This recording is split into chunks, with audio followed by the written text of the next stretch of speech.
Venía hace algunos minutos reflexionando que aquí el debate se produjo primero y después la investigación. En el caso de la niña Keren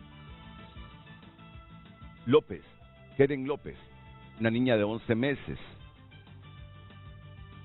que supuestamente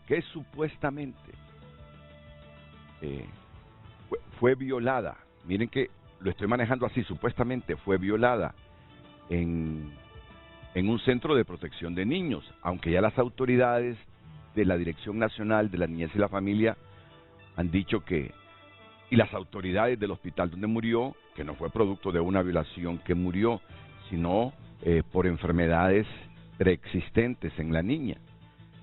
Pero bueno, vale la pena debatir esto, ¿saben por qué? Porque se trata de los menores, se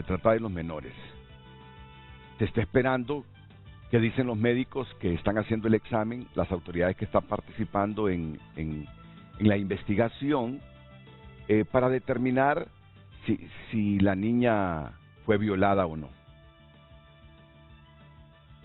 Aunque ya los médicos que yo he escuchado hasta el momento, las mismas autoridades del DINAF han dicho que la niña no murió por una violación, sino por su estado de salud. Bueno, ya están aquí preparando a la doctora Lisette Cuello. Ya días no miraba a la doctora Cuello, mira, me agrada verla después de varias décadas. Pase, doctora.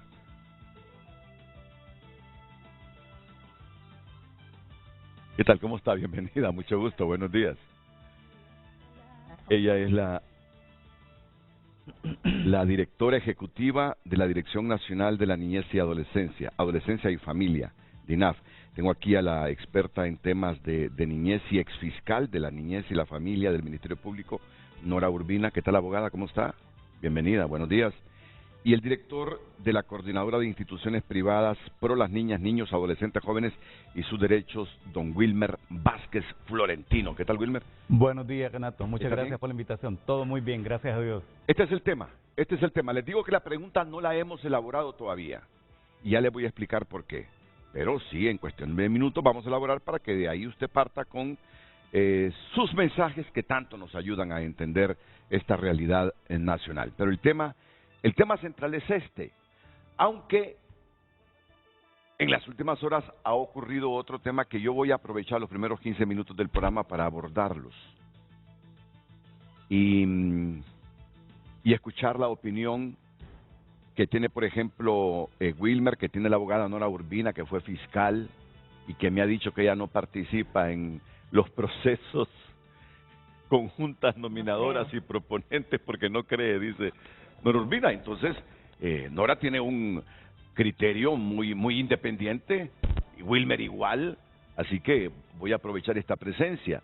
Yo sé que la doctora me va a decir, yo no tengo que ver en eso, Renato, aunque tengo criterio, claro, pero yo estoy concentrada en otra actividad. Así es, me imagino que eso me va a responder. Aunque todo tiene su efecto, ¿no? Ah, bueno, es mejor todavía si me expresa el criterio. Este es el tema de hoy, entonces.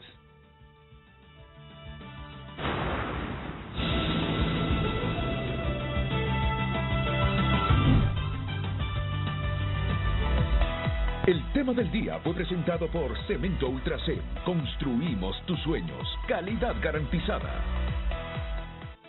Un poco confuso quedaron, ¿verdad? No, el tema es el de la niñez, el otro es complementario, pero el tema es el de la niñez.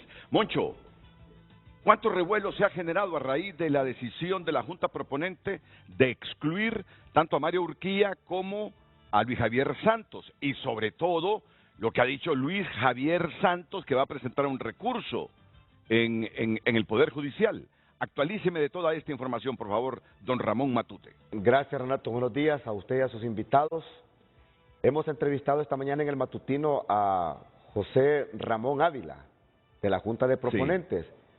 Ellos dicen que pueden recurrir los afectados a cualquier instancia que les corresponde en base a ley.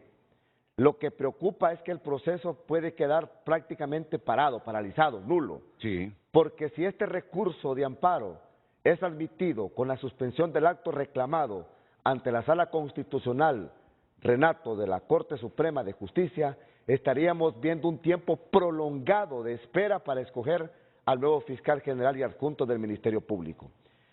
Y mire, lo que da a conocer Luis Javier Santos en la última parte del Twitter, que usted ya lo leyó, por supuesto, y que lo hemos presentado también al pueblo hondureño a través de las pantallas, es lo que dice él: no quiero ser doblemente utilizado, dice Luis Javier Santos, por los acuerdos políticos, Renato, que en su momento se hablaron y que fueron públicos. Lo dijo Russell Tomé en varios momentos en los medios de comunicación, que existían acuerdos políticos. Lo dijo Mario Segura también, jefe de bancada del Partido Liberal en su momento, que habían acuerdos políticos para pretender reformar la ley del Ministerio Público y crear esta segunda figura de fiscal adjunto al interior de esta institución. El camino se va a poner un poco más difícil. El tiempo se le agota a la Junta de Proponentes para el próximo martes tener esta nómina final. Ahora veremos cuál es la habilidad y la agilidad que puede tener la Sala Constitucional si admite o no este recurso de amparo. Pero mira, Monchito, sí, creer fervientemente en lo que dice Luis Javier Santos, yo no quiero dudar, ni dudo de Javier Santos. Esto más, yo siempre que tengo oportunidad de hablar de Luis Javier Santos, hablo de que sería un buen fiscal general, porque lo veo independiente. Algunos dicen que está ideologizado y que también está con prejuicios. Yo creo en la independencia de Luis Javier Santos, lo que no quiere decir que no disienta, pero creer totalmente en lo que dice, que no quiere sentirse utilizado, que por eso presenta ese recurso de inconstitucionalidad, es comprometer también la hoja de vida de los de la Junta Proponente. Es no creer en Julio Raudales, es no creer en Odir Fernández, en Ávila y en todos ellos que lo integran. Correcto. Mira que por eso esta mañana yo llamé a Julio, porque yo con Julio soy amigo, desde hace mucho tiempo. Julio, le digo, ¿cómo te sentís? Con mi conciencia tranquila, me dice. He hecho lo que dicen las leyes del país. Y mira, me dice, ni le había yo repreguntado. Si la Corte acepta esos recursos que dicen que van a presentar esta misma semana, yo renuncio a la Junta Proponente, porque yo sí no quiero ser utilizado. Mira, y ahí lo tengo. Ahí lo tengo a Julio. Entonces, Mario Urquía anunció también que va a presentar recursos, ¿o no? Luis Javier Santos dio a conocer en su tweet que lo va a presentar junto con Mario Sí, ¿me pueden Urquía ubicar, por favor, el extenso tweet de Luis Javier Santos, donde en efecto afirma lo que está aquí diciendo Ramón Matute? ¿Y qué otro elemento, Ramón? Pues básicamente que las entrevistas comienzan mañana a las 8. y el jueves. Sí. El fin de semana va a ser para tener ya la depuración completa y presentar esta nómina. Yo creo que el lunes a tempranas horas conoceremos los 5 ya, Renato. Entonces, no coincide eso, ¿no, Ramón? Que si creemos a pie juntilla lo que dice Luis Javier, estamos comprometiendo también la credibilidad de los miembros de la Junta Proponente. Mire, yo tengo un alto respeto para los que están ahí en la Junta de Proponentes, Renato. Por ejemplo, yo creo mucho también en el trabajo de José Ramón Ávila, que fue electo por la sociedad civil. Y que usted bien sabe que en el tema de sociedad civil se fueron a asamblea, al igual que pasó con la Junta de Proponentes del tema de la Corte Suprema de Justicia. Y muchos creían que este representante de sociedad civil de una u otra manera iba a tener o iba a seguir el interés del gobierno o de otros intereses políticos afines al gobierno. Pero mire la posición que han tenido en esta Junta de Proponentes, él y don Julio Raudales. Bueno, quédate ahí, Ramón. Aquí tenemos a don Julio Raudales, miembro de la Junta Proponente, y Julio está ahí por las universidades privadas. Correcto. Por las universidades privadas. Julio, en la mañana yo te pregunté cómo te sentís y tú me dijiste, con mi conciencia tranquila. Me gustaría que le explicaras a la hondureñidad que está pendiente de esta temática, Julio, por favor. Hola, muy buenos días, Renato, a tus invitadas e invitados. Es un gusto estar con ustedes. Desde el momento en que a mí me nominó la Asociación de Universidades Privadas de Honduras, y yo les advertí a ellos que aceptaba con gusto y con halago su nominación, pero que les condicionaba la misma a que tuviera suficiente independencia para actuar conforme a lo que mi conciencia me dictara, Renato, y lo que las leyes hondureñas establecen. y los reglamentos que por supuesto se han definido en el interior de la Junta Proponente. Y los rectores de las universidades privadas, el señor presidente de la NUPRI, que es Javier Mejía, y todos ellos me dijeron, actúa conforme a lo que te parezca mejor. Y eso es lo que he estado haciendo. Tengo un grupo de asesoras y estoy muy contento porque las 3 asesoras de la Universidad José de Silio del Valle, donde laboro, las 3 abogadas, son personas comprometidas, discretas y con un enorme compromiso. La abogada Zaira Vargas, la abogada Adela Moncada y la abogada Angie. Las 3 tienen un gran compromiso, estudian, trabajan las 24 horas a mi lado para asegurar que lo que como universidades privadas proponemos en el interior de la Junta es lo correcto, Renato.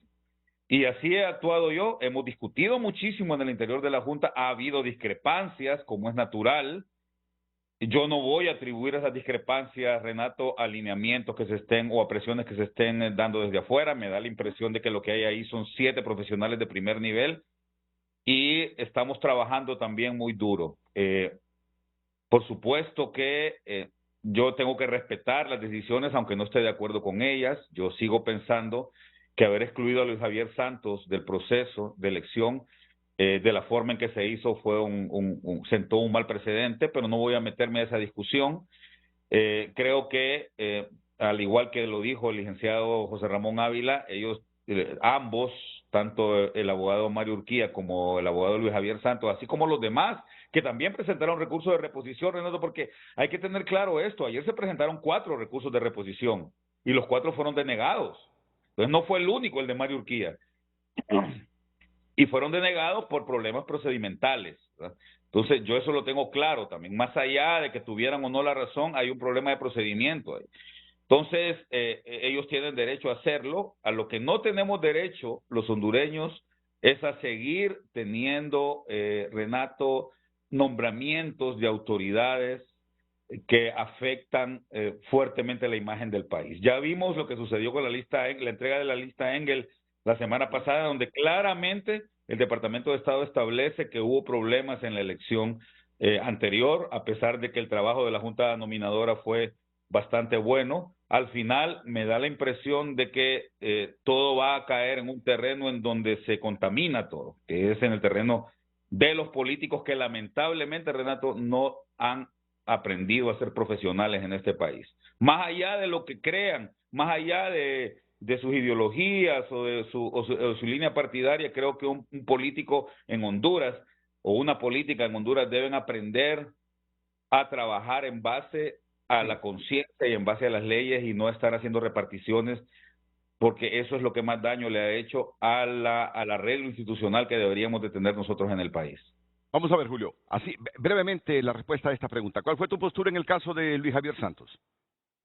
Yo emití un voto disidente en el caso de Luis Javier Santos, sí, porque creo que este caso específico no debió haber sido desestimado, que Luis Javier Santos no debió haber salido del proceso así como salió. Sí. Ramón, ¿quiénes votaron a favor y en contra de Luis Javier Santos? ¿Tú tienes esta información ahí? A favor de Luis Javier Santos, solo el abogado Raudales, tengo entendido, y también José Ramón Ávila. Yo no soy abogado. Los otros 5 sí votaron en contra. Es decir, para dejarlo fuera del proceso. Para dejarlo fuera del proceso. ¿Y en el caso de Mario Urquía? En el caso de Mario Urquía tengo entendido que también fue 4 que quedara fuera y 3 que votaron a favor que se quedara en el proceso, pero también quedó fuera. ¿Y ahí cuál fue la postura de las universidades privadas? Si me permites hacer una aclaración nomás a lo que dijo Ramón ahora, sí. En el caso del abogado Urquía, nosotros le pedimos a los 2 magistrados que fueron elegidos por la recién Junta Nominadora que se abstuvieran, y ellos se salieron del proceso en este caso, y solo quedamos 5 miembros, el quórum necesario, de los cuales votamos 3 en contra o mejor dicho, al lugar a la tacha de Mario Urquía, porque a él lo habían tachado por el tema ético, porque él fue presidente de la Junta Nominadora, y 2 votos en contra, que son el de la abogada Blanca Izaguirre y el del abogado Alejandro Hernández. Ahora, Julio, no sé, yo tengo una fuente que me ha dicho que tú, previo a este debate, te encontraste una vez con Luis Javier Santos y le dijiste, Luis, lo más recomendable para usted es que retire esa demanda contra el Estado. ¿Es así o no es cierta esta versión que conozco? No, yo no hablé con Luis Javier Santos. No, simplemente lo dije a una tercera persona, ¿verdad? Evidentemente, si él se va a presentar, no debería de tener, no se puede presentar alguien que tenga una demanda, pero entiendo que en su declaración jurada él especificó esto y ese no es el problema, Renato. Él especificó que si se presentaba, lo dijo por escrito, si yo tengo una demanda en contra del Estado y la voy a retirar si es necesario. Pero no la retiró a tiempo entonces. Pues ese fue uno de los elementos de la discusión interna de la Junta Proponente, Renato, de que si él dice que la va a retirar, pues eso se puede retirar y eso no está en discusión. Eso se dijo que no era el problema porque entonces él la retira si es electo fiscal. Y bueno, ya o por lo menos si va en la Junta Proponente, ¿no? Renato, pero de la Procuraduría sí se mantuvo, Renato. La demanda de la Procuraduría contra Luis Javier Santos. Esa sí creo que se mantuvo. Y esa fue la que le afectó en la tacha. Sí, no fue la otra, sino que a juicio de la Junta Proponente es el hecho de que hay una demanda en contra de él por parte de la Procuraduría. Pero ahí yo también emití un voto disidente. En lo personal es un voto mío propio. También el licenciado Ávila va a emitir su propio voto disidente. En mi caso, el asunto es que yo creo que se está sentando un precedente nefasto, yo lo expresé ayer, Renato, porque en el caso específico de esta demanda, que fue la que puso la Procuraduría debido a la negligencia, supuesta negligencia que los fiscales tuvieron en el caso de Janet Caguas, recuerda, Renato, que este caso es de 1992. Claro.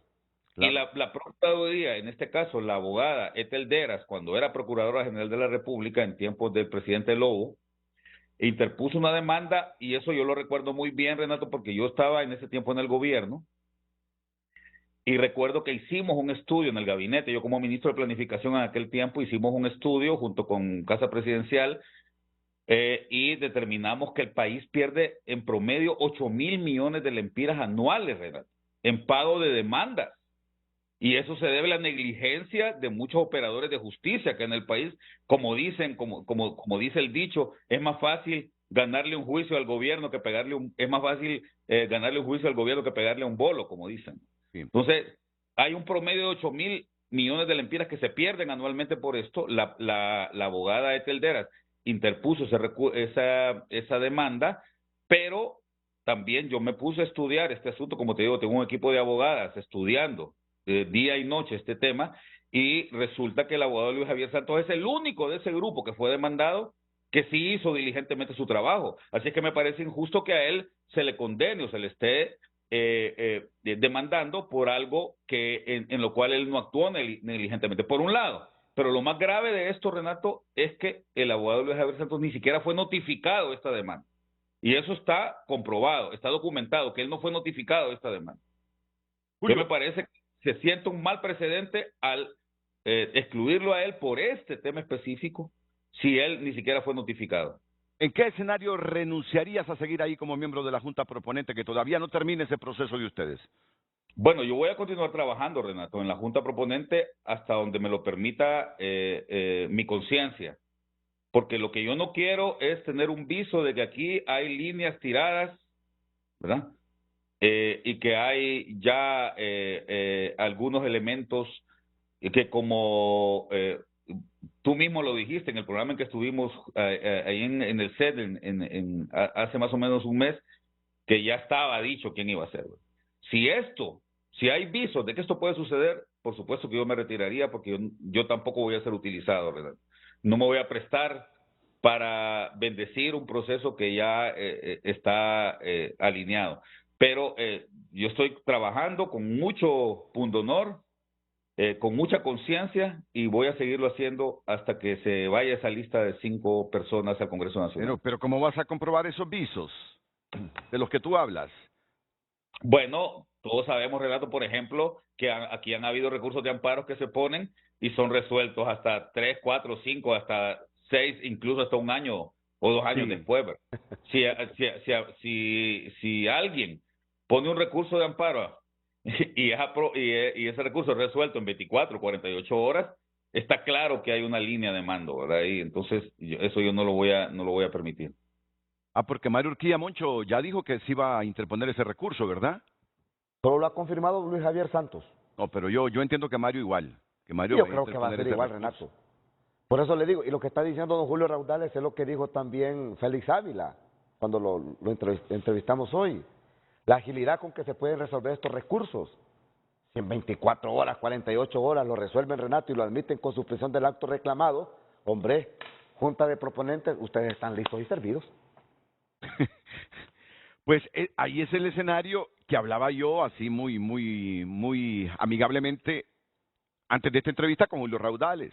Julio me dice que en ese escenario donde él mire visos que están resolviendo recursos para favorecer a alguien o para perjudicar a alguien, ahí él renuncia. No sé si me lo sostiene Julio o fue que yo malinterpreté. No, yo lo sostengo, Renato, y lo dije hace poquito, hace 2 minutos. Está Sí, claro. Lo dijo. Ok. Renato, ¿sabe qué también es?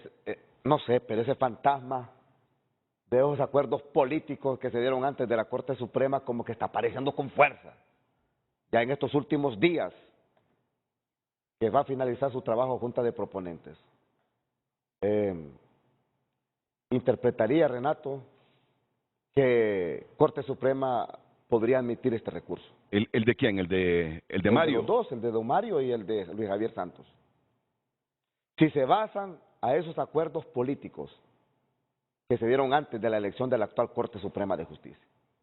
Porque están necios, que quieren elevar a rango constitucional la dirección de fiscales en el Congreso Nacional, y están necios en que quieren elegir o poner en esas reformas ese fiscal adjunto segundo. Mira, yo no sé si entendí muy bien, pero mi deber es repreguntar. Yo entendí que Julio encontraría un indicio ahí que no le gustaría y renunciaría si, por ejemplo, le aceptan el recurso a Mario y se lo rechazan a Luis Javier. O estoy elucubrando demasiado y no es así como piensa Julio. A ver, Renato, lo que está claro, los hechos, es que los recursos de amparo la Corte no los resuelve en 24 horas. Ok. Que sería demasiado extraño que sucediera una cuestión así a estas alturas. ¿Entendiste, verdad? Con esto tampoco voy a poner en entredicho el trabajo de la actual Corte Suprema de Justicia ni de la Sala de lo Constitucional. Solo estoy diciendo que nunca ha sucedido, estoy diciendo hechos nada más. Nunca ha sucedido que un recurso de amparo se resuelva ad hoc, así tan in extremis, ¿verdad? Tan rápidamente. Y tratándose de una emergencia, porque aquí los plazos están definidos. ¿Y qué emergencia puede haber, Renato? Que sí. ¿Cuántas personas, Renato, fueron rechazadas por la Junta Nominadora hace unos pocos meses y no se resolvió nada? Y estoy seguro que esa gente, muchos de ellos fueron en amparo a la Corte. Bueno, pues nosotros como universidad, Renato, pusimos un recurso de amparo en contra de las sedes y no se resolvió al día siguiente. Julio, en el caso de Mario Urquía, tu voto fue a favor de la exclusión, ¿no? Renato, yo voté en el caso de Mario Urquía a favor de la tacha, o a que se diera al lugar la tacha, porque considero que el abogado Urquía, a quien conozco y a quien respeto profesionalmente, no debió haberse presentado al proceso porque tenía un impedimento ético, ¿no? Pero ese es mi parecer, ese es mi voto. Yo respeto lo que dijeron mis colegas también. Bueno, entonces, Julio, está claro a lo de Julio Raudales.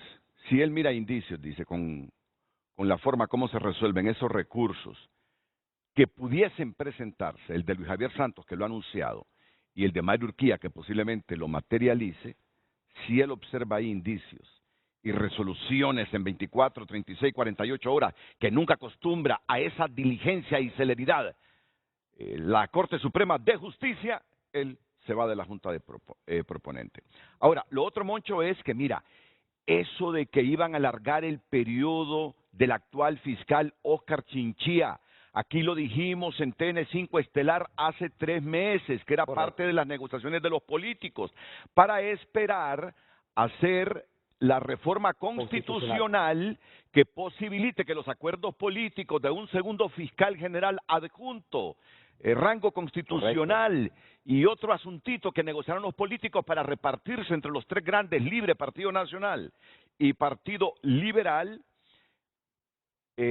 alargaría entonces todo esto, que la elección la iban a hacer en diciembre, para tener la oportunidad de hacer la reforma en esta legislatura y ratificarla inmediatamente en el mes de enero del próximo año. Mira, Renato, perdón, ¿Sí? Ramón, Renato, miren, si una cosa así sucede, yo le sugiero que cerremos este país por dentro y nos vayamos.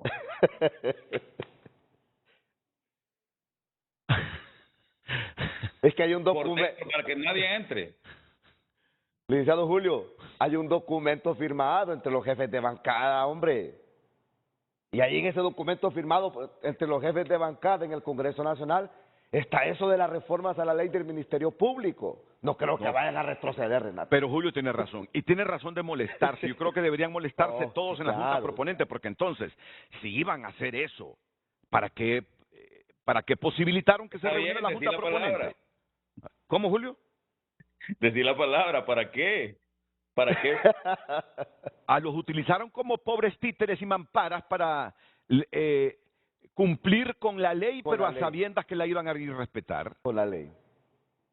¿O te imaginas algo más?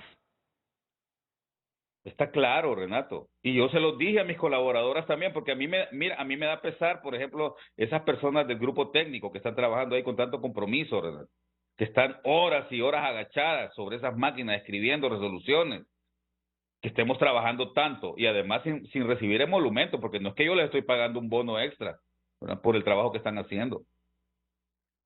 Y que estemos trabajando tanto y sacrificándonos tanto, sacrificando familias, sacrificando tiempo, sacrificando tiempo de trabajo, Renato. Si los dueños de la universidad a mí me pagan por matricular muchachas y muchachos, no me pagan por estar en esto, ¿verdad? Entonces no podemos seguir así en este país, Renato.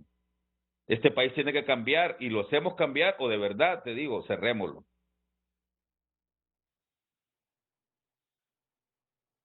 Julio, no te vayas. Sabes que Nora Urbina fue fiscal de la NIE, ¿verdad? Sí, le tengo mucho respeto a la abogada Urbina. Y mira, y Nora me lo dijo hace varios años. Renato, yo no participo en esos procesos. Mucho creo que a ti te lo ha dicho también, porque yo no creo en esos procesos, me dice. Y esta vez, ¿cómo valora usted lo que está pasando? Bueno, Renato, buenos días.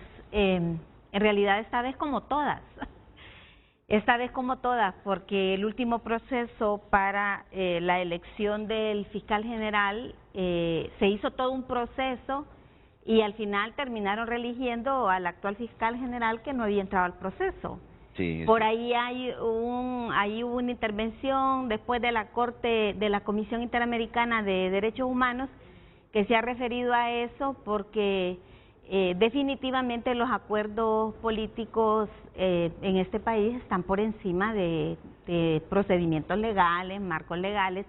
Yo no voy a pronunciarme en contra de la actual Junta Proponente, creo que han hecho un gran esfuerzo, sí. Pero el proceso inició sin credibilidad, desprestigiado por todo lo que ha pasado en el pasado, al punto que de más de 20,000 profesionales solo se autopostularon 26, creo que fue al final el total. No es una muestra representativa de la cantidad de profesionales del derecho que hay en Honduras. Entonces, desde que solo se autopostulan 26, vemos que no hay credibilidad en el proceso.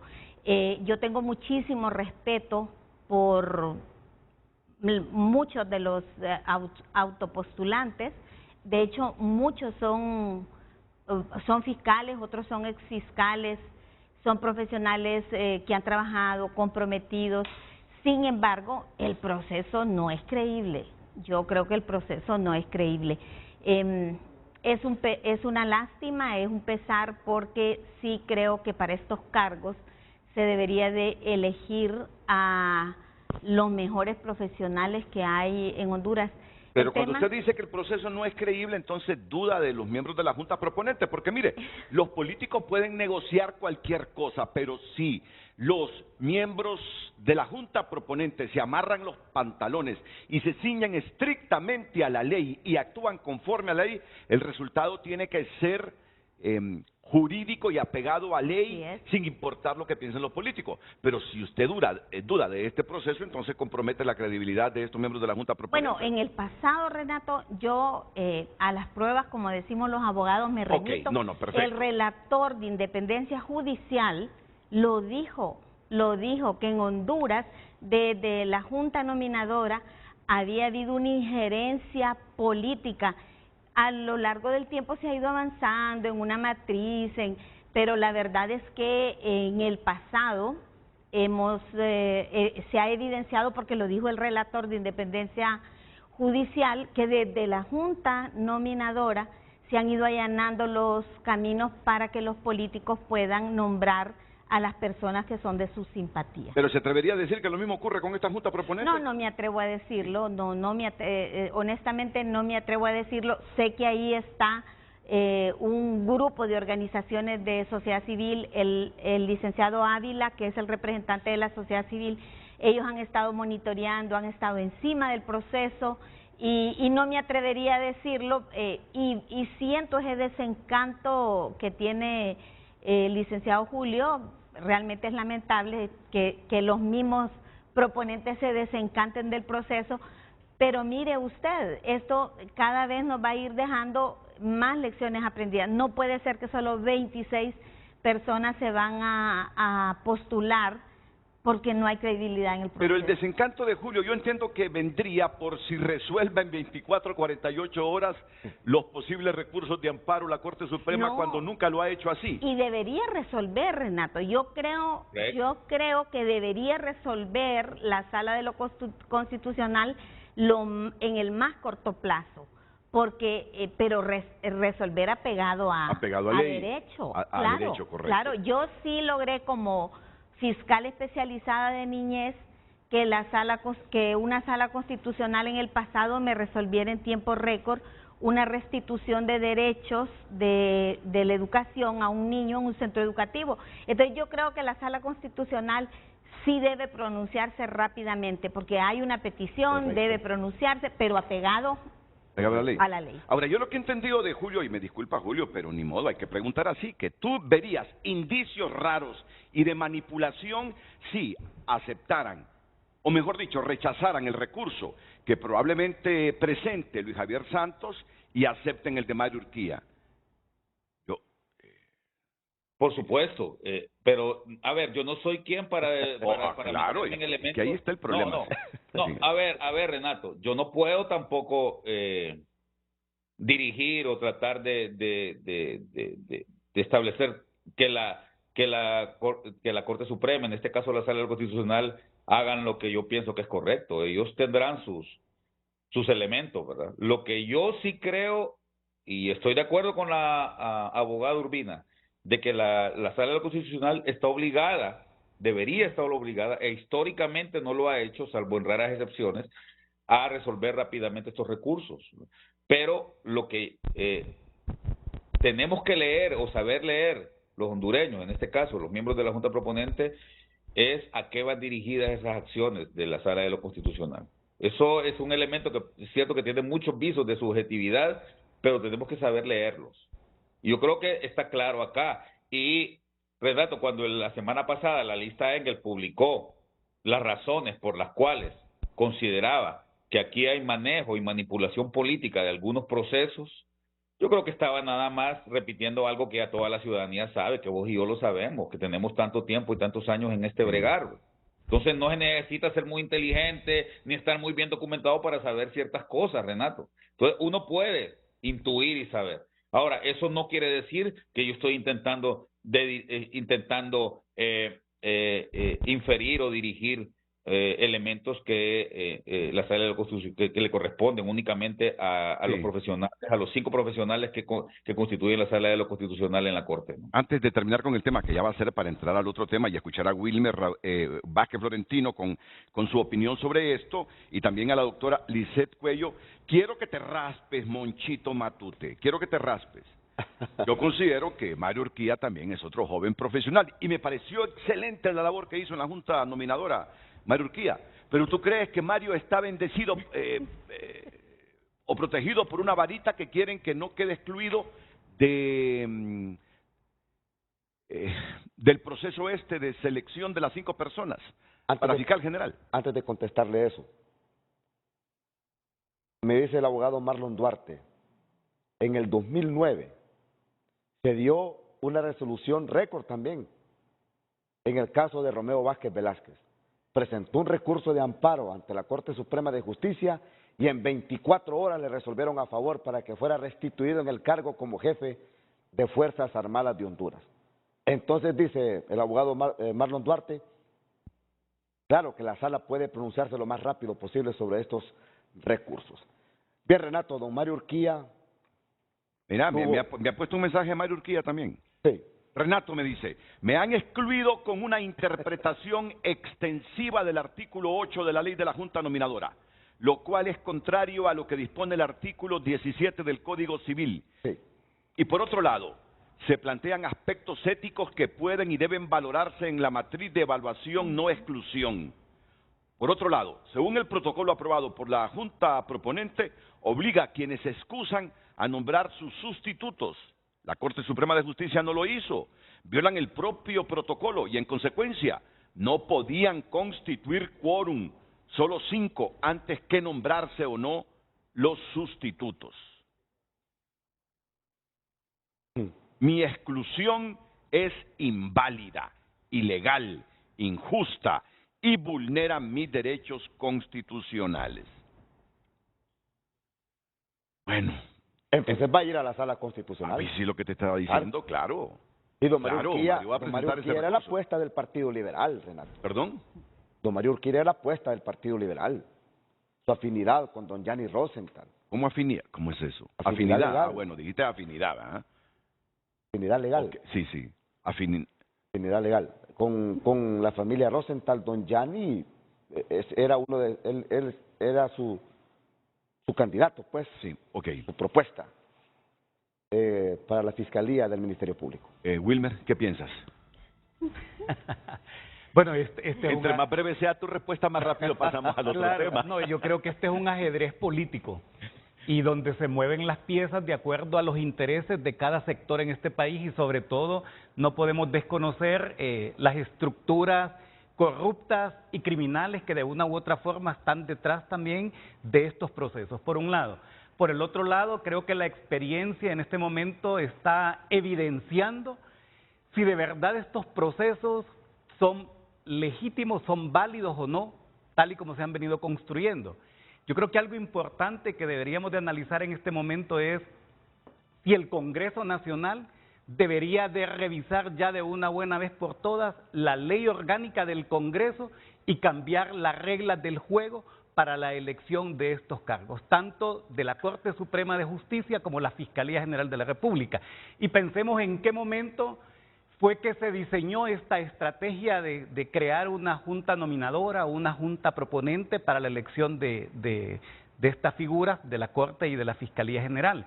Y si estas no han dado los resultados que la población espera, tenemos los mismos resultados, tenemos que cambiar entonces la estrategia, porque significa que hay una manipulación y hay un control de los intereses políticos, partidarios, empresariales y yo me voy a atrever a decir criminales también, que quieren que esto se mantenga de la forma en la que va a satisfacer sus propios intereses. ¿Y por qué dijiste revisar la ley orgánica? ¿Qué tiene que ver la ley orgánica del Congreso? Porque a la larga la ley orgánica del Congreso Nacional es la que debería de determinar cuáles van a ser los mecanismos para la elección de estos cargos. Y sin duda alguna, en el pasado, esa manipulación dentro del Congreso Nacional hacía que a quienes se elegía para los cargos respondía a los intereses de X o Y partido político. Estoy de acuerdo contigo que la ley orgánica, eso es la herramienta por la que se vuelven dictadores los presidentes de los congresos, demasiada discrecionalidad.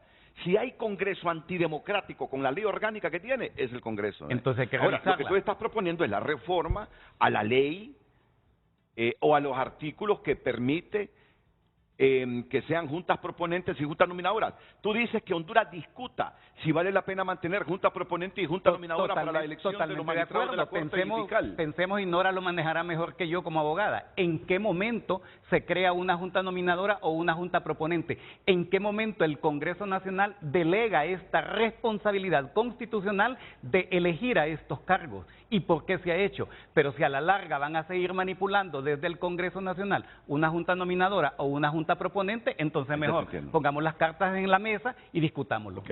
¿Y usted, doctora? Yo sé que usted es una mujer con mucha formación también y opinión. Lisette Cuello. Dejemos que los expertos Okay. hagan los Muy análisis. bien, muy bien. No te vayas, Julio, porque mira que está Mario Urquía también en la línea telefónica, nos está llamando Mario. Mario, ¿tú presentarás ese recurso de inconstitucionalidad, entiendo, a la sala respectiva en el Congreso? Muy buenos días, Renato. Un saludo a tus panelistas. En realidad sería un recurso de amparo. Recurso de amparo, discúlpame. Sí, una acción de amparo, ¿verdad? Que estoy no tiene que ver valorando, sí. que estamos trabajando precisamente en eso, en este momento. Pero quisiera yo desmentir categóricamente lo afirmado por Ramón Matute, hablando de afinidades con la familia Rosenthal, dando a entender hasta familiaridad. Eso es absolutamente falso. Legal, es absolutamente falso también lo que dice Ramón, que yo soy candidato del Partido Liberal. Yo me he postulado de manera voluntaria y me he sometido a este proceso porque cumplo con todos los requisitos constitucionales y legales para aspirar al cargo. Obviamente que el día de ayer yo interpuse un recurso de reposición, en primer lugar porque me asiste la razón y el derecho, puesto que se me está excluyendo mediante una interpretación extensiva o teleológica que no está contemplada en la ley cuando una disposición, como el artículo 8 de la Junta Nominadora, establece con claridad qué es lo que no podemos nosotros optar como exmiembros de la Junta Nominadora.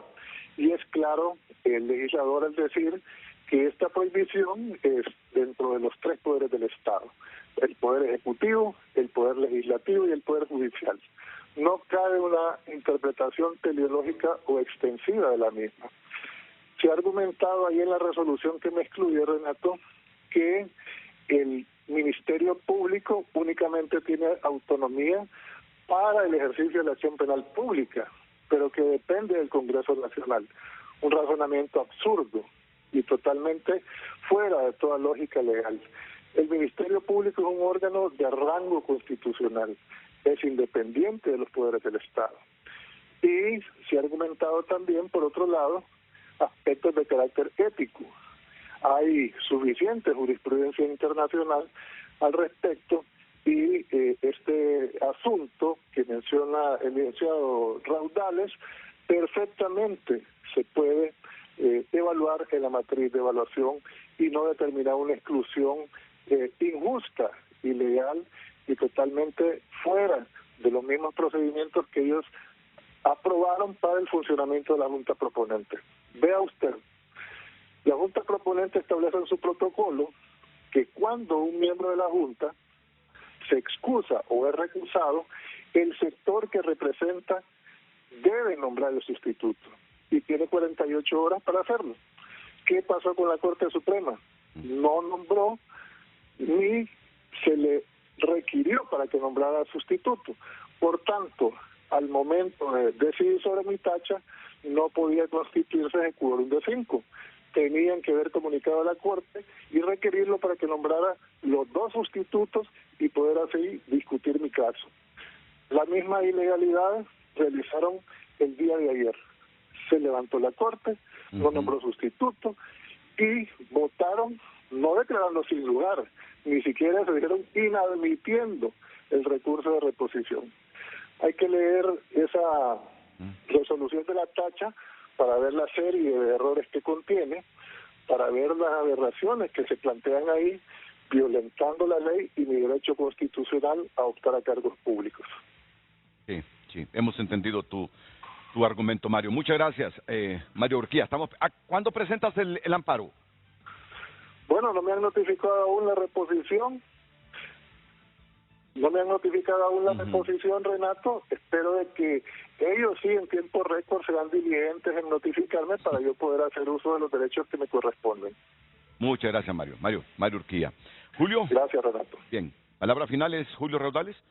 Sí, muchas gracias. Un par de elementos nada más, Renato, que me parece que son importantes y que los televidentes deberían de tener claro. Primero, yo creo que el elemento teleológico sí es válido en este caso.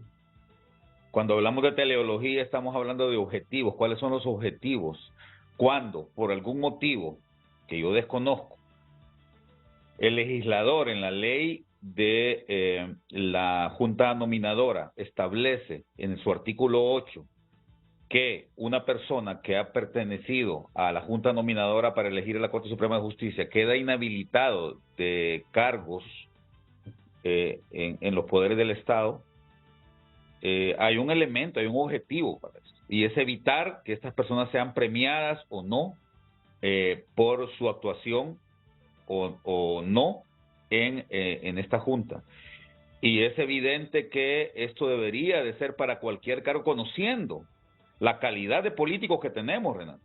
Y no es necesario mencionar nombres, pero conociendo la calidad de los políticos que tenemos, que todo lo hacen por arreglo, es importante entender por qué una persona que participó en la Junta Nominadora no debería de continuar por lo menos en 2 años, dice la ley, en un cargo.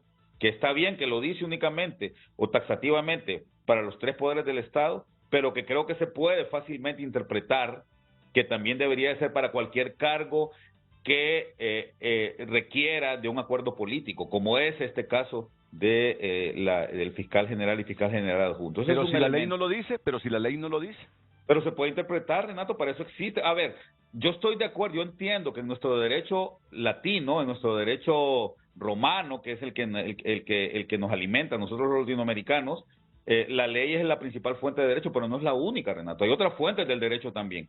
La jurisprudencia, la interpretación también son fuentes del derecho. Entonces hay que entender esto. Yo creo que cuando uno estudia teoría general del Estado sabe por qué a los gringos y a los ingleses y a los nórdicos les va tan bien, porque no tienen este derecho romano que es el que nos alimenta a nosotros, en donde se asume que solo la ley es la única fuente del derecho, ¿verdad? Hay otras fuentes del derecho. Sí. Eso es un elemento. El otro tema que quiero que quede bien claro es que evidentemente en el caso nosotros no recusamos a los magistrados de la Corte. Les pedimos que voluntariamente ellos se excluyeran por una sencilla razón. Ellos fueron electos, los 15 magistrados fueron electos por la Junta Nominadora. En este caso específico no cabía que vinieran 2 magistrados más. Y si se puede lograr un quórum con 5 miembros de la Junta Proponente, no veo que haya algún problema. Hay que recordar que la presidenta de la Corte se excusó voluntariamente del caso de José Luis de Melara, del abogado Yuri Melara, y tampoco vino alguien a sustituirla porque no era necesario si había quórum todavía con 6 miembros de la Junta. Entonces, si hay quórum, nosotros podemos resolver los 5. Eso es un elemento, y por otro lado, yo sí quisiera decirle a Wilmer que yo, por supuesto, respeto su punto de vista, pero a mí me parece, Renato, que debemos de avanzar y bueno, con Wilmer somos muy amigos y nos queremos muchísimo, y lo hemos conversado, creo, Wilmer. Con Wilmer venimos hablando desde el 2002, cuando estábamos trabajando en la estrategia de reducción de la pobreza, y ahí está la doctora Lizeth Cuello también, que más bien para nosotros, ellos eran parte del Consejo Consultivo de la ARP y yo estaba en el gobierno, yo era un técnico del gobierno, no era funcionario, era un técnico, pero yo recuerdo que justamente uno de los elementos clave que ellos decían era la importancia de que el Consejo Consultivo tuviera más discrecionalidad, tuviera más fuerza. Yo creo en los procesos de ciudadanización, Wilmer y doctora Cuello. Creo que es importante que la ciudadanía adquiera más bien más elementos. Para mí, mira, te voy a decir una cosa y con esto termino. Para mí, temas como el Banco Central de Honduras, que el presidente de la República esté eligiendo al presidente del Banco Central de Honduras, Es una aberración. En otros países son como el ejército, la gente del Banco Central. Es por carrera. Es imposible que un general llegue a general sin haber pasado por teniente. Entonces, lo mismo debería suceder en estos casos. Para mí, la Fiscalía debería de ser un órgano en donde se suba por carrera, y que está bien quienes elijan, más bien sea la ciudadanía, los expertos de la ciudadanía, ¿verdad? Que se juntara un grupo de economistas, que la ley estableciera que se juntara un grupo de economistas sabios de acá de este país y que ellos eligieran conforme a criterios totalmente técnicos al presidente del Banco Central o al fiscal del Ministerio Público, un grupo de ciudadanos que entiendan el tema del Estado y de la importancia de la justicia. Estos elementos tienen que ciudadanizarse todavía más bien y quitárselos de las manos a los políticos. En vez de decir que hay que eliminar las juntas proponentes y las juntas nominadoras, hay que darles más fuerza para que sean ellos más bien, con su sabiduría y con su respetabilidad, los que propongan este tipo de elementos. Ok, fíjate que tú te preocupas porque el presidente de la República nombra al presidente del Banco Central. Deje de verse la hora, ya vamos a entrar al tema.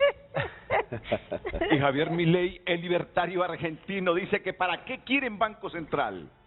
Cierto. Si llega a ser presidente, miren, y tiene posibilidades Javier Milei, libertario, ¿verdad? De derecha, que si llega a la presidencia argentina elimine el Banco Central, no necesita Argentina Banco Central. Julio es preocupado porque aquí el presidente lo nombra y Renato, y Milei dice Renato, nada de Banco Central. Ajá, dime, Renato, mira, yo también soy libertario, pero te voy a decir una cosa. Yo me escribo a la escuela austriaca, siempre lo he dicho, pero te voy a decir una cosa. En política, y estoy hablando de política en el buen sentido de la palabra, en política económica, hay cosas que se pueden hacer y hay cosas que no se pueden. Javier Milei, yo lo he seguido, pero Javier Milei no es serio, hombre. Él sabe, si él entiende el tema económico, él sabe que eso de eliminar el Banco Central en Argentina, que ya lo han hecho países como Ecuador y El Salvador, ¿verdad?, que no tienen moneda ya, ¿verdad?, que están dolarizados. Él sabe que en Argentina eso es una cuestión que no se va a poder lograr en los 4 años que él tenga para gobernar si es que llega a ser presidente. Pero ya lo vamos a ver. Pero mira que entre más pregona esto, más jóvenes se suman a su causa, ¿ves? Renato, el día de ayer yo publiqué una columna que se llama Antipolítica, en donde yo los invito a que la lean. No me quiero hacer propaganda yo mismo de lo que yo escribo, pero la verdad es que para los políticos es mucho más fácil criticar al establishment y decir que van a destruir todo, porque así ganan más votos, sobre todo de los jóvenes, pero eso no es tan cierto, ¿no? Claro. Bueno, muchas gracias, Julio Raudales. Entonces, ya saben, Julio Monchito, sí. se va de la Junta Proponente si a nivel de la Sala Constitucional hay un fallo en 24 48 horas. Peor si es a favor de Mario Urquía. Sí, yo solamente yo a don Mario Urquía lo respeto, Renato. Es amigo mío también personal. Pero solo permítame, porque hizo alusión a mi nombre. No me dé órdenes. No, o sea, es una broma. No, yo sé, yo a Renato también lo admiro y lo respeto mucho. Pero mencionó y me dice que es mentira lo que digo. Don Mario, yo cubro el Congreso Nacional de la República. Yo paso metido cubriendo la fuente de manera presencial, no es que me lo dicen terceras personas. Si usted es un acuerdo entre Libre y el Partido Liberal. ¿Qué estás diciendo? Un acuerdo entre Libre y Partido Liberal antes de que usted fuera excluido ya definitivamente de esta lista. ¿Qué estás diciendo? Repetir lo que estás diciendo. Era un acuerdo. ¿Quién? Mario Urquía. El abogado Mario Urquía, era un acuerdo entre Libre y Partido Liberal. Y así lo dio a conocer. ¿No se acuerda usted, don Manuel Rodríguez, cuando nos dio la entrevista y que fue pública? Bueno, pero que lo diga Manuel Rodríguez, que lo diga Rafael Canales, no quiere decir que son dueños de la verdad de ellos. Me preocupa más que tú lo estés diciendo. Es que, permítame, Renato. Y no porque no creo en vos, sino porque lo estás sustentando y estás manteniendo porque esa los diputados, los mismos diputados en el Congreso lo están diciendo, Renato. Los mismos diputados en el Congreso Nacional de la República, tanto del Libre como del Partido Liberal, lo dice a la prensa, lo ventila a los reporteros, lo ventila a los que cubrimos la fuente parlamentaria. Ahora, que haya quedado fuera don Mario Urquía de la lista, ese ya es otro tema y es otro pisto, Renato. Es otro pisto. Mira, aquí me escribe una persona y me dice, Ramón, tengan cuidado de que no se pueda crear un escenario de crisis en estos días por este tema de elección de fiscal. La peor crisis es que el Congreso desconozca el listado que le mande la Junta Proponente. Correcto. Esa sería la peor crisis, y que ellos de dedo elijan a una persona que no esté en la nómina. O de los 26 que se autopostularon. Que estén ahí. Sí. Bien, Renato, ese era mi punto de vista, Bueno, ¿verdad? Referente a este tema. Repito, yo respeto mucho y admiro mucho a don Mario Urquía, él lo sabe. Muy bien. Bueno, muchas gracias mucho. Y ahora sí, venimos con el tema central. Igual que estuvo de intensa esta hora, va a estar de intensa la próxima hora con el tema central. Y teniendo espacio para poner las 6 pausas comerciales que tiene frente a frente. Comencemos con la primera.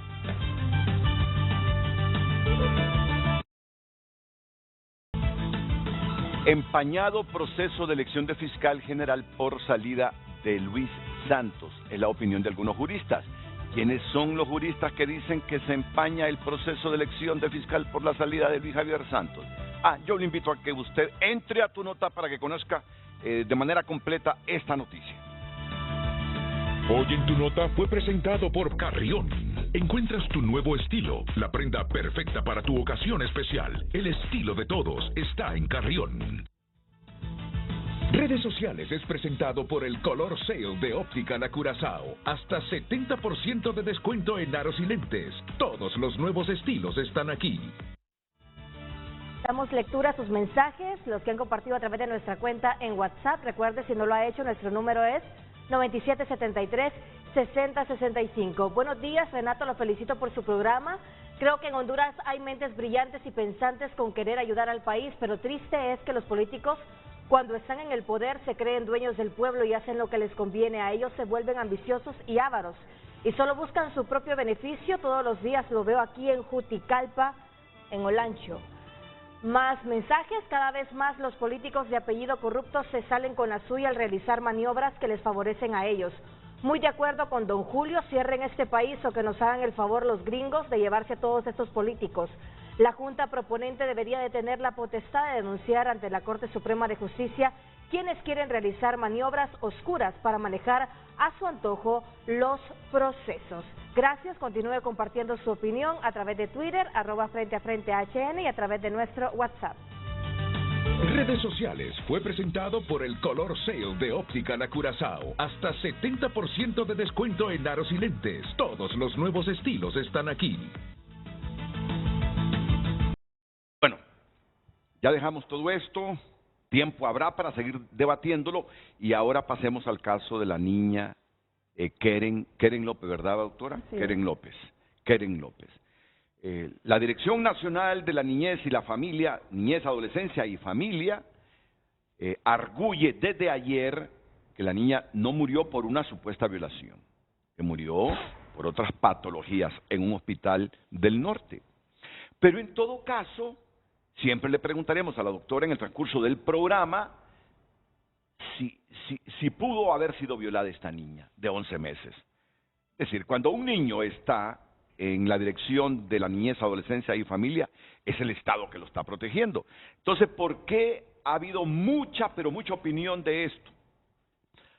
Porque no se concibe que en las propias instituciones del Estado, que está obligado a proteger a estos niños, pudiese ocurrir un hecho de estos. Y por aquí viene el debate. Doctora, en todo caso, la niña está confirmado que murió no por una supuesta violación sexual, sino por otras patologías. Así es, así es. Así lo ha afirmado incluso el director general del hospital, Mario Catarino Rivas, en el que afirma, y es creíble, digamos así, porque recordemos que la niña ingresó hace 3 meses atrás al hospital por estar en un estado de desnutrición grave.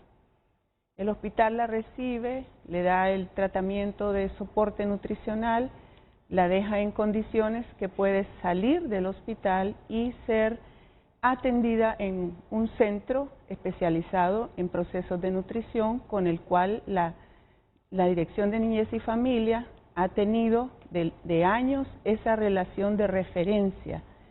La niña entra al centro, es privado, y empieza su proceso de recuperación nutricional.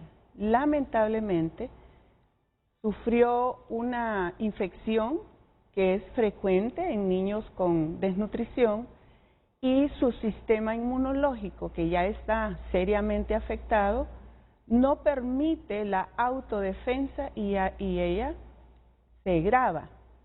El centro la lleva en condición de gravedad al hospital nuevamente y allí entre los diagnósticos que se consigna, además de la septicemia, la neumonía, la desnutrición, la clínica que la atiende, escribe entre los diagnósticos sospecha de abuso sexual. La niña, lamentablemente, no resiste el proceso que le están dando en el hospital por su condición y fallece. Es necesario esperar los resultados de las investigaciones forenses para determinar si efectivamente hubo o no abuso sexual por esa sospecha clínica y en qué tiempo fue eso. Porque inclusive, ¿verdad?, no se consigna ahí signos evidentes y graves de abuso sexual. Lo que prima es su condición por la septicemia, que septicemia es cuando la bacteria se va a todo el cuerpo y que en un cuerpecito como el de la niña inmunodeprimido hace que no resista y fallece. Eso es la información que hemos recopilado el fin de semana con el equipo. Inmediatamente que nos enteramos del caso, conformamos un equipo del personal y personal de apoyo que estamos teniendo en esta administración, que recuerden, tengo un poquito, 2 días, 3 días más del mes, que he asumido esta gran responsabilidad, que se ve también enfrentada a estas dificultades de tener espacios para proteger a los niños y a las niñas. La dirección interviene en este caso cuando la niña fue dada de alta de su proceso nutricional, porque el hospital considera que la niña no puede retornar en este momento a su familia, donde tuvo todo el proceso crónico de desnutrición, y es necesario protegerla en un centro especializado que vaya haciendo su recuperación. En síntesis, y ha declarado el médico del hospital, la niña no murió a consecuencia de abuso sexual. No se puede determinar, y habrá que esperar, si hubo o no hubo, y si hubo, ¿cuándo fue? Entonces, sé que la ciudadanía reclama, si ¿verdad?, estando dentro del centro o antes de llegar al centro. Efectivamente, habría, y nosotros damos curso a que las investigaciones procedan. Y así debe ser. Y usted no se puede responsabilizar de algo si apenas tiene 32 días de estar ahí en la Dirección Nacional de la Niñez, Adolescencia y Familia. Al contrario, así es que se enfrentan los problemas. Así es. No omitiéndolos. Así es que se enfrentan los problemas. ¿En qué centro es que tuvo la niña del DINAF? Se llama Nutrihogar. Es un centro en San Pedro Sula de más de 20 años de trabajo con niños. Atienden a menores de 5 años. Nosotros también, como parte del procedimiento que debe hacerse para asegurar que el resto de niños esté en condiciones de protección, visitamos el centro. ¿A ustedes lo subcontratan? Así es. O sea, tenemos una relación interinstitucional. Es privado. ¿Y ustedes le pagan a este centro por cuidar los niños? No, fíjese que con este centro en particular, como en muchos otros, no tenemos un convenio de pago. Tenemos una relación interinstitucional y en este caso especialmente por su experticia en nutrición, en la recuperación. ¿Cómo se financia ese centro entonces? Ellos tienen financiamientos privados, ¿verdad? Casi que de, tengo que decirle, altruista, ¿verdad? Que financian toda su operación. Y tienen, déjeme decirle, instalaciones muy apropiadas para la labor que dedican. Los niños están en 2 grandes salas, todas las cunitas están a la vista las 24 horas del día, porque no solo por protección de los niños, recuerde que estamos hablando de niños en condición grave por su desnutrición, entonces precisa que durante todo el tiempo el personal esté observando su evolución. Bueno, grandes filántropos que mantienen ese centro privado en San Pedro Sula. Esta es la niña. Pues no podría asegurarle porque personalmente no la vimos. No. Bueno, es que pero el Heraldo saca la fotografía. Ella es. ¿Se pueden sacar estas fotografías?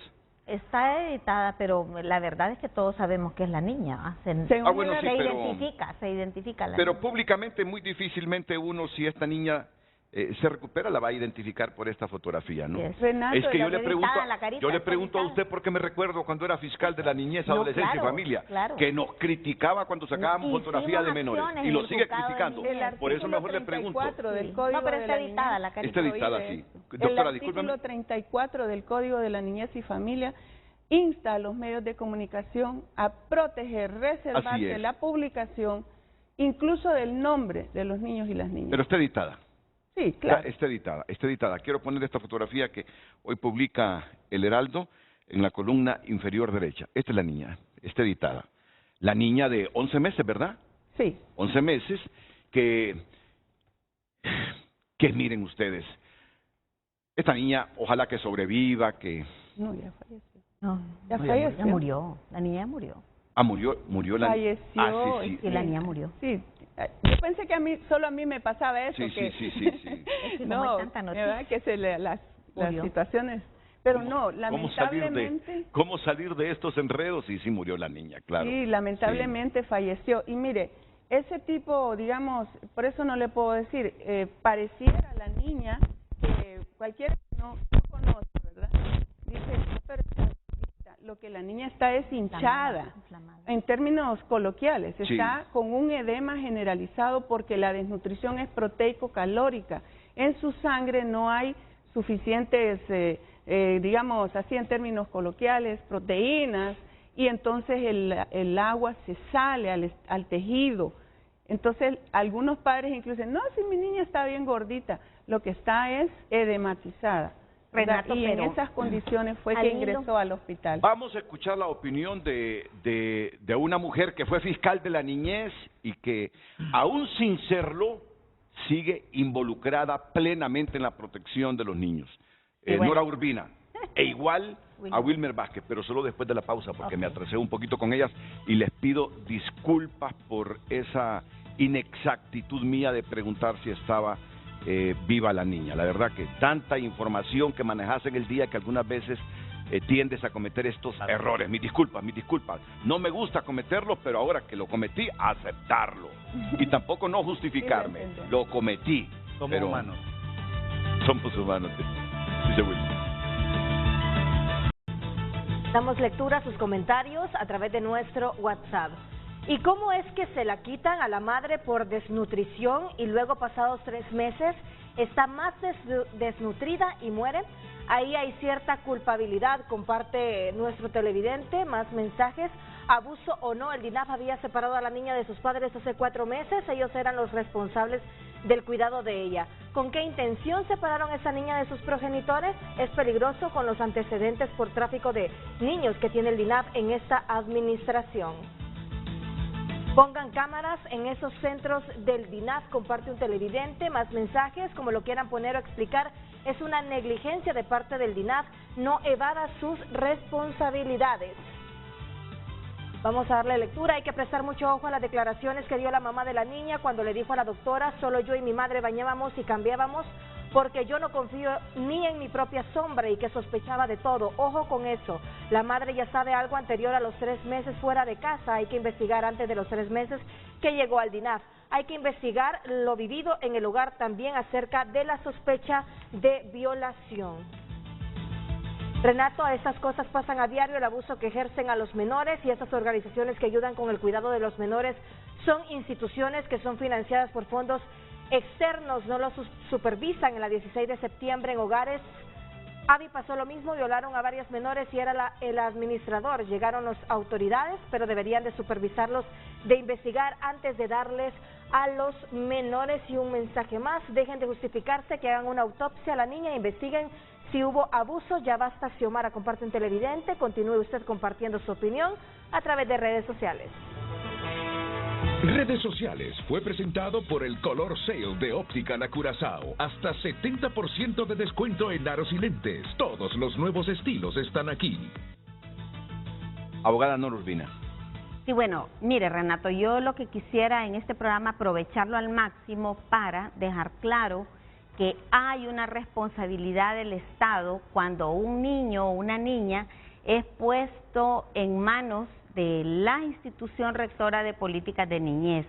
En este caso, y es legal esto, está ordenado en el Código Procesal Penal y en el Código de la Niñez, cuando hay una situación como esta, la DINAF es llamada para que brinde medidas de protección. En ese sentido, fue correcto el llamado que el hospital hizo a la DINAF.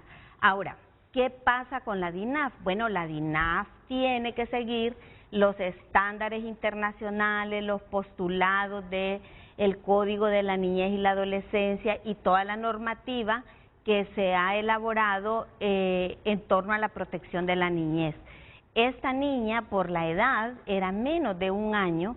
Lo más indicado era buscarle, dejarle en un entorno familiar, con todos los cuidados en salud. Si el hospital estaba dándole el alta, era porque la niña podía ser manejada extra hospitalariamente. Entonces, ya el Código de la Niñez nos da la cantidad de medidas de las que la DINAF se puede auxiliar. Una de ellas, bueno, es la amonestación de los padres. Se pueden amonestar los padres, se les pueden hacer un llamado de atención y se les puede dar el apoyo, la asesoría, el acompañamiento para que en el entorno familiar el niño o la niña sea atendido y les sean restituidos los derechos bajo esa supervisión. A mí me extraña en este caso porque hay un papá, hay una mamá presente y hay una situación severa de desnutrición. Entonces hay que ir un poco más allá. ¿Qué pasa? ¿Será que estos padres no tienen los recursos? Honduras es un país que tiene el 74% de pobreza y tiene más del 54%, 60% de pobreza extrema. Entonces, muchos de estos casos van a llegar a la DINAF. Entonces, es necesario atender esa gradualidad de las medidas de protección. Primero, tratar de dejar el entorno familiar, a la niña en el entorno familiar, si es que hay condiciones, si llegan los programas sociales del gobierno. Los bonos han tenido miles de nombres. Yo he tenido ese desencanto siempre, Renato, y se lo he dicho a usted, bono vida mejor, bono 10.000. Pero bono... si no hay condiciones en el entorno familiar, entonces, buscar otra familia. Otra familia, porque en este centro hay 17 niños. Atender 17 niños de manera personalizada va a ser sumamente difícil. Además, todos los niños tienen una condición complicada, entre ellos se pasan virus, bacterias. Entonces, lo mejor era dejar a ese niño, a esta niña, en una medida de protección. Pero ¿qué tan fácil es encontrar una familia que acepte una niña? Siempre hay familias. Claro, DINAF tiene familias certificadas. Hay un programa que se llama Familias de Protección y hay familias certificadas. Mire, Naciones Unidas ya nos dice en las reglas de Naciones Unidas para las alternativas de cuidado, niños menores de 1 año debe procurarse que vayan a como medida de protección a familias y eso lo tenemos que cumplir. Y entonces esta niña pudo haber tenido menos posibilidad de contagiarse, contaminarse y pudimos haberle salvado la vida. Yo creo que como van a llegar muchos casos y llegan casos de desnutrición, DINAF tiene que ver esta gradualidad de las medidas como la última opción, dice el código, es llevarla a una institución residencial, es decir, a un centro. Nosotros reconocemos que el centro puede tener las mejores condiciones, puede tener un excelente personal, pero esa atención personalizada, esa posibilidad de que se contagien, se contaminen uno con otro niño, es muy alta. Yo creo que en este caso tenemos que esperar la respuesta de medicina forense. Es muy probable, porque lo que hay es una sospecha de abuso, que la niña no fue abusada sexualmente. Podría ser, ¿verdad? Como digo, depende de la investigación, pero lo que sí tiene que quedar claro es que la DINAF tiene que revisar esos procedimientos y además, Renato, hay una obligación del Estado, y la tiene la DINAF, de supervisar las instituciones residenciales de cuidado alternativo. En el pasado, y sigue ocurriendo, algunos niños en efecto han sido abusados sexualmente en los centros, pero esos casos, mire Renato, el caso de Colón, hay 7 personas privadas de libertad por ese caso. El centro está cerrado. En el caso del centro de San Pedro Sula, fueron acusados también los agresores de los niños, están privados de libertad también los agresores, y yo creo que el Ministerio Público debe hacer y hace su parte, pero la DINAF tiene que supervisar estos centros para que no ocurra. Lo peor que puede pasar hoy es que la gente diga, no, los niños no pueden ir a esos centros porque los van a violar. No, tenemos que exigir que el Estado cumpla, que se supervisen esos centros, que se le dé un presupuesto digno a la DINAF. Pero también, Renato, es una necesidad sentida que el Sigadena se instale. Y yo digo, pero todos dicen Sigadena, pero ¿qué es el Sigadena? Yo quiero que la gente sepa lo que es el Sigadena. El Sigadena es el Sistema de Garantía de Derechos de la Niñez en Honduras. Este sistema articula a través de la ley a todos los que se deben articular: salud, educación, DINAF, juzgado, fiscalía, todas las instituciones que se tienen que articular en el nivel nacional, departamental y local. Para darle más protección a la niñez. Para darle mayor protección, porque mire, la DINAF y el Estado de Honduras no solo debe trabajar con los niños que son vulnerados en sus derechos. El Estado de Honduras tiene que trabajar en la promoción de derechos, en la prevención de situaciones como esta, y para eso es el Sigadena. El Sigadena es para prevenir, para promover derechos, pero también para proteger a la niñez a través de ese subsistema de protección. Vamos a ver, Wilmer, desde COIPRODEN, porque yo sé la relación de amistad, de aprecio que tienen con la doctora Lisette Cuello, que ahora es la titular de la DINAF. ¿Qué recomiendas? Algunos dicen, no hay justificación. Pero miren, yo sí justifico a esta profesional porque es el compromiso desde hace décadas con la niñez, si apenas 32 días. Y estoy seguro que ese caso específico de la niña Keren López ni lo conocía todavía. Desde esa perspectiva, yo la justifico a ella, no a la institucionalidad que ha estado huérfana y debilitada desde hace muchos años. Ahora su obligación es devolverle credibilidad a esa institución llamada Dirección de la Niñez, Adolescencia y Familia. Tú desde el COIPRODEN, ¿qué recomiendas? Bueno, primero nosotros nos solidarizamos con la familia de la niña. Claro que sin duda hay que reconocer que hay una situación difícil que le toca enfrentar a la Dirección de Niñez, Adolescencia y Familia y sobre todo a esta nueva administración. Lamentamos que se tengan que dar estos hechos, estas situaciones difíciles para poder reflexionar aún con mayor profundidad, no solo nosotros como defensoras y defensores de derechos de niñez o la abogada Nora, sino más bien la reflexión y la reconsideración que debe de tener el gobierno en función de la responsabilidad que tiene a través de una instancia que garante y tutora de derechos de niñez y adolescencia en el país. Y como muy bien decía la abogada Urbina, la DINAF y el Estado debe de ser tutor de la niñez indistinto de su condición económica, política, social, o sea, es de todas y todos los niños y niñas de este país.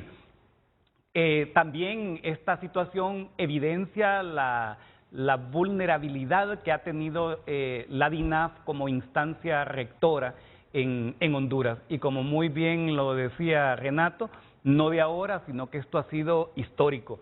Y también reconocer que hechos de esta naturaleza se vienen dando a lo largo y ancho del territorio nacional y que la población en general debemos de estar atentos para poder denunciar de manera inmediata cuando veamos que existe vulneración de derechos y debemos de prevenirlos y que la denuncia permanente a través de diferentes instancias como el Sistema Nacional de Emergencia 911 o la Fiscalía de la Niñez que tenga presencia en los territorios, el Comisionado Nacional de los Derechos Humanos y otras instituciones, estamos en la obligación, la ciudadanía en general, de poder denunciar para que el Estado cumpla con su responsabilidad. Pero ahora mismo nosotros lo que estamos demandando de la institución es, primero, del gobierno, debe de acompañar y fortalecer esta institución. No puede ser una institución utilizada para colocar activistas políticos sin el perfil adecuado para poder atender a las niñas y niños de este país. Yo creo que ya es tiempo que los gobiernos sean serios en relación a las decisiones que toman con esta institución. La importancia que hay en este momento para que el Congreso Nacional pueda focalizar mayor inversión para que la institución pueda contar con todo el recurso humano y logístico necesario en todas las regionales del país y sobre todo que cuenten con ese personal calificado, profesional, con expertise, con enfoque basado en derechos de niñez, que pueda hacer las remisiones cuando corresponden para poder prevenir o para poder atender a las niñas y niños.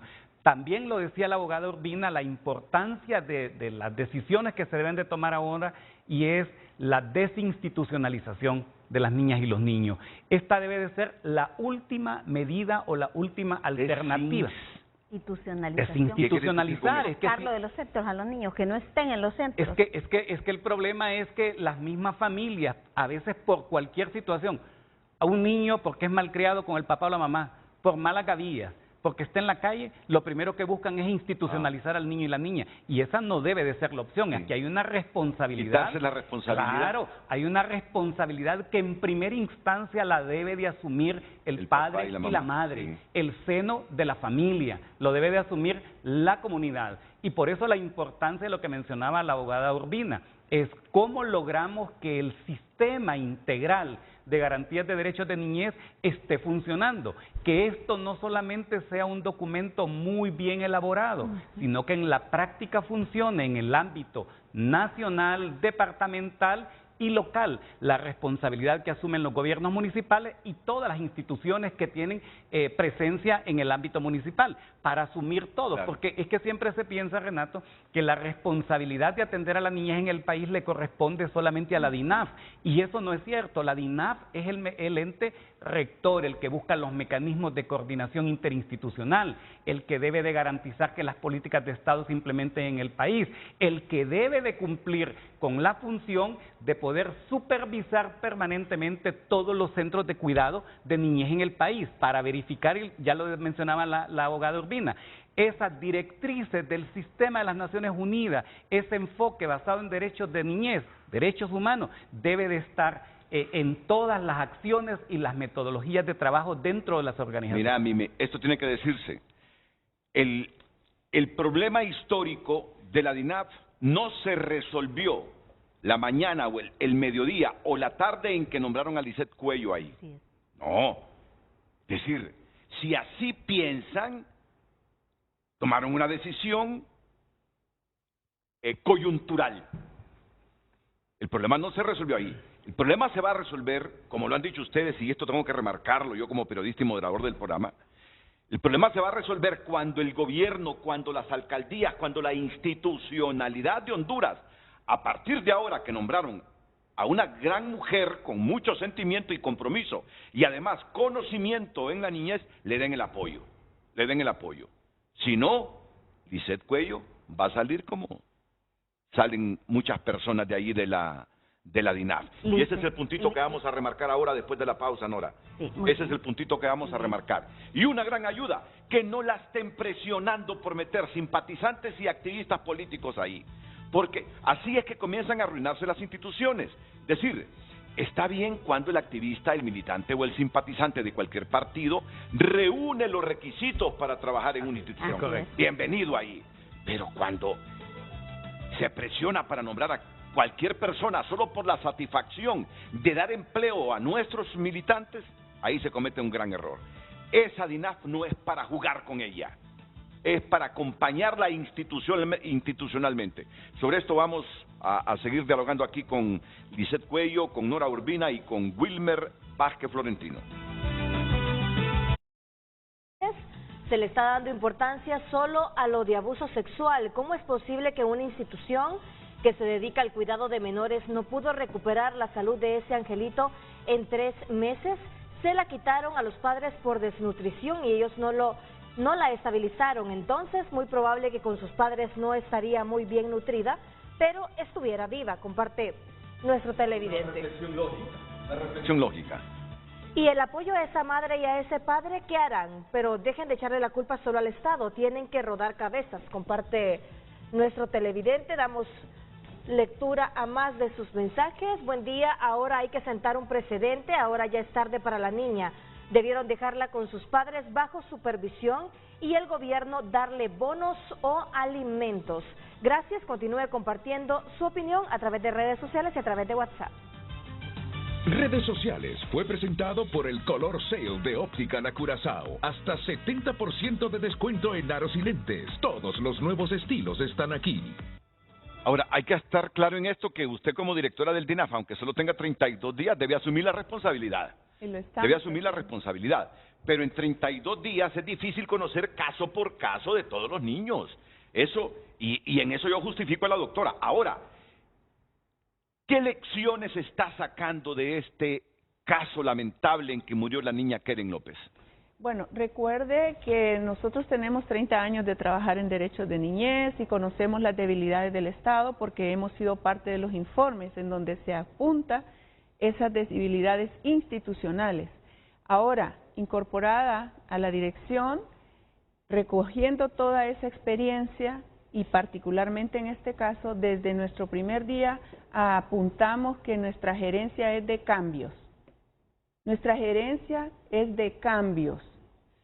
Cambios que permitan que la institucionalidad recupere el rol que le compete como instancia especialísima en derechos de niñez, como rectora de políticas públicas y que en la situación actual que usted mencionaba, en la coyuntura que tenemos un marco legal que empuja o debiera empujar al gobierno a la instauración y el fortalecimiento de un sistema integral de protección a los niños y las niñas, que significa articular todas las instituciones, como se ve, la DINAF solamente por la complejidad de este caso no puede dar y asumir toda la responsabilidad.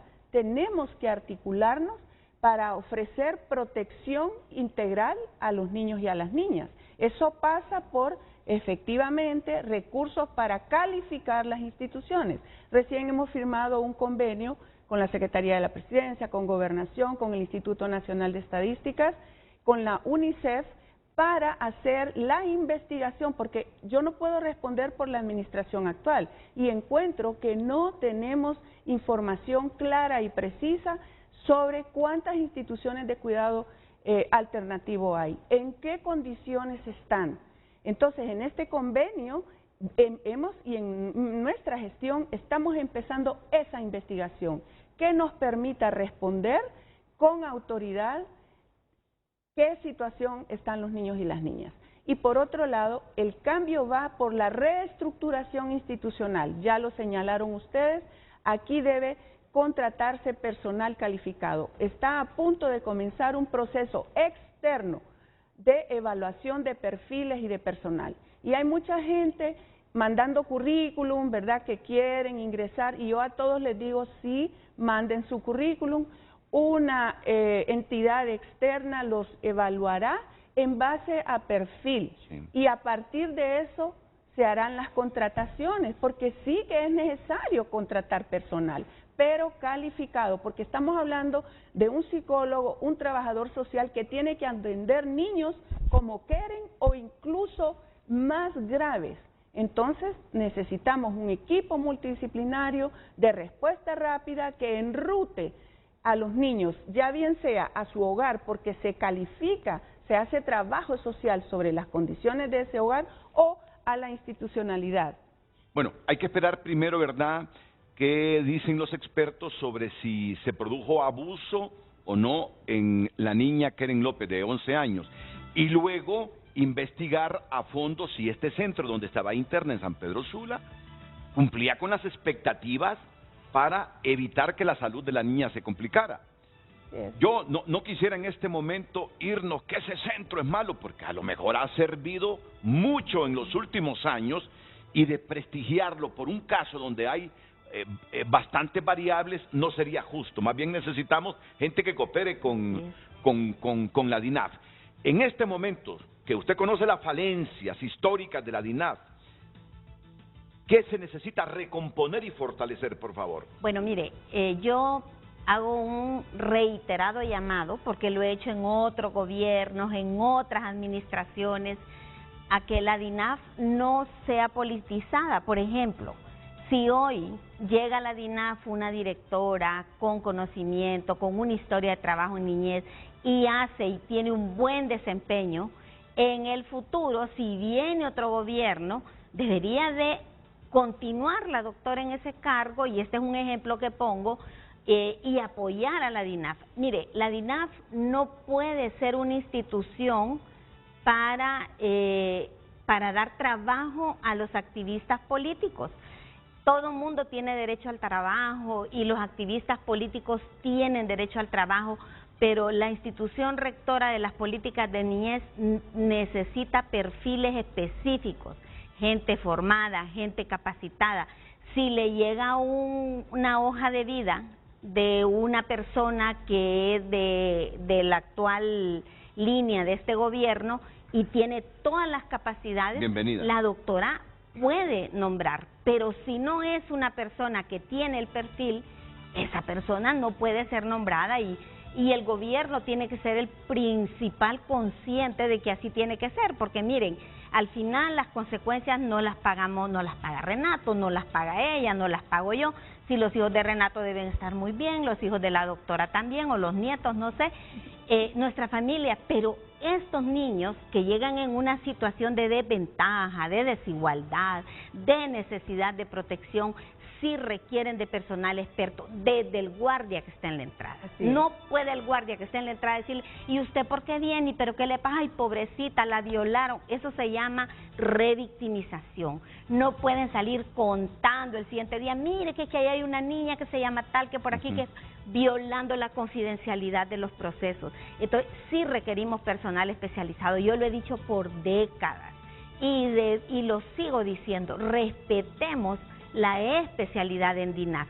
Dejemos que la doctora se haga de un equipo de gente que realmente va a beneficiar a la niñez. Mire, los estándares internacionales ya a ella le dicen que tiene que tener gente especializada, que tiene que supervisar estos centros de cuidado. ¿Y cómo va a supervisar la doctora si no hay carro, si no hay trabajadora social, si no hay psicólogo? Y esto también pasa por la corrupción, y lo tengo que decir. Los recursos que llegan a DINAF tienen que ser, y a todas las instituciones, tienen que ser administrados de manera transparente. No es que, porque DINAF tuvo un aumento de presupuesto enorme. Si el 80%, entiendo, 70 y pico % del presupuesto de la DINAF se está de alguna manera canalizando a las instituciones residenciales de cuidado alternativo para atender a la niñez, y lo están haciendo. Yo hago eco de las palabras de Renato, este centro puede ser que es muy bueno, y si el dictamen dice que no hay abuso, que no hay negligencia, pues hay que decirlo, porque el centro, hay que decirlo, esa información tiene que salir públicamente, y si hay delito también hay que procesar a los responsables, pero lo que no podemos es decir que porque no tiene recursos DINAF no se van a supervisar los centros. Tienen que supervisarse, y si hay que quitar esas personerías jurídicas a través de la URSSAC, se debe hacer, porque no están haciendo, digamos, los que deben hacer su trabajo no lo están haciendo. Claro. Pero número 1, despolitización; número 2, capacidad de la gente que va a atender a los niños; y número 3, Renato, presupuesto. Presupuesto, muy bien. Quiero informarles que me está enviando un mensaje Mario Urquía, y me dice: con las disculpas y pena del caso, Renato, denuncio que, según me informan, dentro de la Junta Proponente han girado instrucción a los encargados de redactar resolución que declara sin lugar mi recurso de reposición, y notificarme la misma para que lo dilaten, para no darme tiempo a interponer la acción de amparo. Es la denuncia que está haciendo Mario Urquía. Que si, bueno, no le aceptaron a Mario el recurso de reposición, yo sugeriría, no enreden más, que no se enrede más este asunto. comuníquenselo por si él tiene que presentar un recurso de amparo ante la sala respectiva de la Corte Suprema. Es su derecho. Que no se enrede más este caso, que no se enrede más este caso de todo el trabajo que está haciendo la Junta proponente para la selección de los 5 candidatos a fiscal general y adjunto que tiene que conocer el Congreso Nacional. Wilmer Vázquez Florentino, luego de la pausa. Encuentras tu nuevo estilo, la prenda perfecta para tu ocasión especial. El estilo de todos está en Carrión. Sindicato de la NE denuncia aumentos selectivos hasta 25.000 lempiras y niegan que nueva ley de telecomunicaciones permita intervenciones sin orden judicial. Lo que decía ayer el director general de la policía. Esto lo encuentra usted en tunota.com. Hoy en Tu Nota fue presentado por Carrión. Encuentras tu nuevo estilo, la prenda perfecta para tu ocasión especial. El estilo de todos está en Carrión. Wilmer. Bueno, Renato, yo creo que aquí es importante hacer un llamado al gobierno, a los gobiernos municipales para comenzar a fortalecer a la familia como el primer entorno protector de las niñas y los niños. La DINAF es una instancia rectora de políticas de niñez, adolescencia y familia. Y creo que ahí es importante el concurso de todos los sectores de la sociedad, incluyendo particularmente el rol que asumen los medios de comunicación.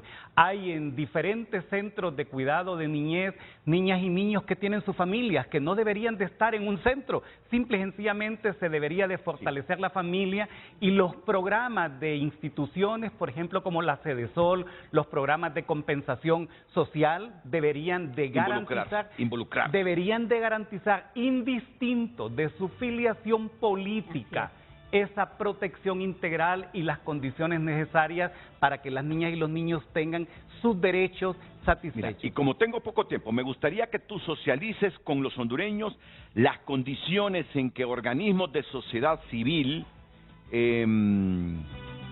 aceptaron o promovieron, mejor dicho, a Lisset Cuello para ser titular de la DINAF. Okay. Yo quisiera decirles que tuvimos una conversación con la Presidenta de la República por más de 2 horas, donde pusimos una serie de condiciones, analizamos la situación de la niñez en el país, la situación de la institucionalidad y la urgencia de poder fortalecer a esta institución, no solo como un compromiso del Estado de Honduras, sino por las reiterativas recomendaciones que ha hecho el Comité de Derechos del Niño, el Consejo de Derechos Humanos y la Comisión Interamericana de Derechos Humanos al Estado de Honduras. Las condiciones son primero la despolitización de la institución, la contratación del personal que sea especializado, que cumpla con el perfil adecuado para cada uno de los puestos que tiene la institución, sobre todo que esta sea una institución especializada en materia de derechos humanos y que la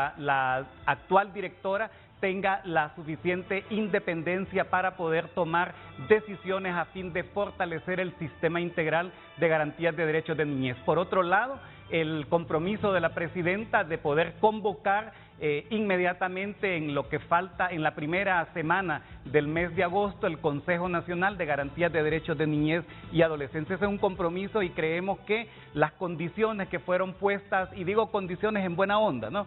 Pero que fueron puestas han sido cumplidas hasta el día de hoy. Muy bien.